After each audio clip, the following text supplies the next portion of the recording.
దేశమంతా అమలవుతుంది. సుప్రీంకోర్టు నుంచి కూడా అనుమతి తీసుకున్నారు.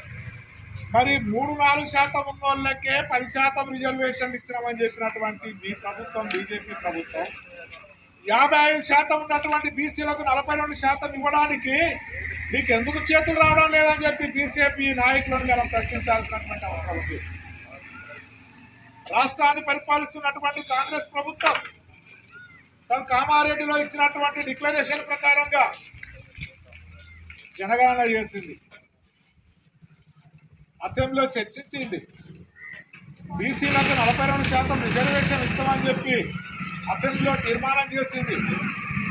ఈ రాష్ట్రంలో ఉన్నటువంటి అన్ని పార్టీలు BJP, CPI, CPM, TRS, Congress, Telugu Desam, Janasena అన్ని పార్టీలు ఈ బిల్లుకు మద్దతు ఇచ్చింది.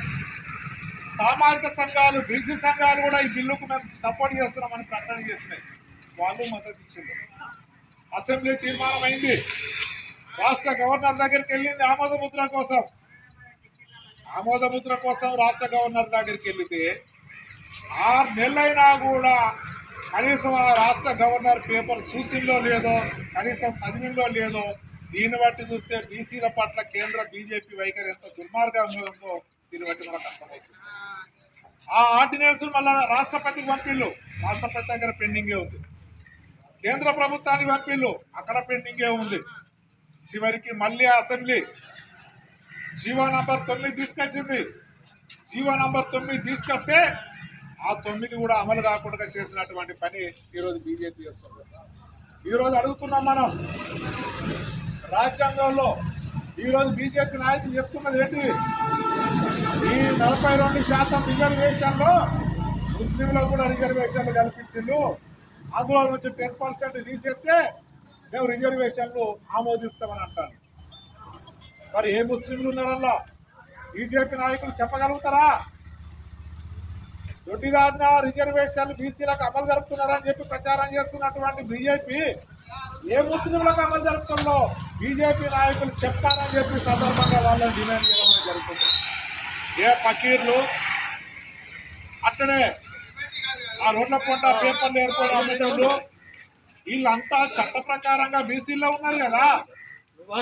బీసీలలో ఉన్నటువంటి ఏబీసీలు మీకు కళ్ళ కనబడతలేవా? బీసీ నాయకులకు ఏ కేటగిరీ ఎవరు, బి కేటగిరీ ఎవరు, సి కేటగిరీ ఎవరు, డి కేటగిరీ ఎవరు అని చెప్పేటువంటిది 40-50 ఏళ్ళ నుంచి అది అమలు జరుగుతా అంటే ఇవాళ కొత్తగా బీజేపీ నాయకులు వచ్చి తలకాయలో మెదడున్నట్టుగా మాట్లాడుతున్నారు.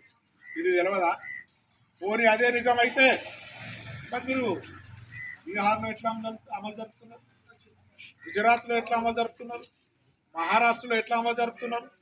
అక్కడ మీరు అధికారంలో ఉన్న కాడనేమో అమలు జరుపుతారు, మీరు అధికారంలోని కాడ మాత్రము ఈ కుళ్ళు రాజకీయాలు చేసేటువంటి పని చేస్తారు. నిజంగా మీకు సిద్ధశుద్ధి ఉంటే మీ గుజరాత్లో ఇదే వైఖరి అవలంబించాలి, మీ బీహార్లో ఇదే వైఖరి అవలంబించాలి, మీ మహారాష్ట్రలో ఇదే వైఖరి అవలంబించాలి. అక్కడ ఒక తీరు మాట్లాడతారు, మళ్ళీ తెలంగాణకు వచ్చినాక ఇది ఒక తీరు మాట్లాడతారు. దీని అర్థం ఏంటిదంటే తెలంగాణ ప్రాంతంలో ఉన్నటువంటి అట్టడుగు వర్గాలుగా ఉన్నటువంటి బీసీలు అభివృద్ధి కావద్దు అన్నటువంటి పద్ధతిలో ఈరోజు బీజేపీ ప్రయత్నం చేస్తాను. దీన్ని ఏ కులమైనా, ఏ మతమైనా, ఎవరైనా దీన్ని సహించాల్సినటువంటి అవసరం లేదు. తమ హక్కులకు ఆటంకం కల్పించేటువంటి వాళ్ళని తరిమి కొట్టాల్సినటువంటి అవసరం మనందరిపైన ఉంది అని చెప్పి ఈ సందర్భంగా తెలియజేస్తున్నాం. అదేవిధంగా మిత్రులారా, బీసీలకు ఎందుకు రిజర్వేషన్ రావద్దని కోరుకుంటున్నారు? దీని వెనకాల చాలా కథ ఉంది. ఏంటిదా కథ అంటే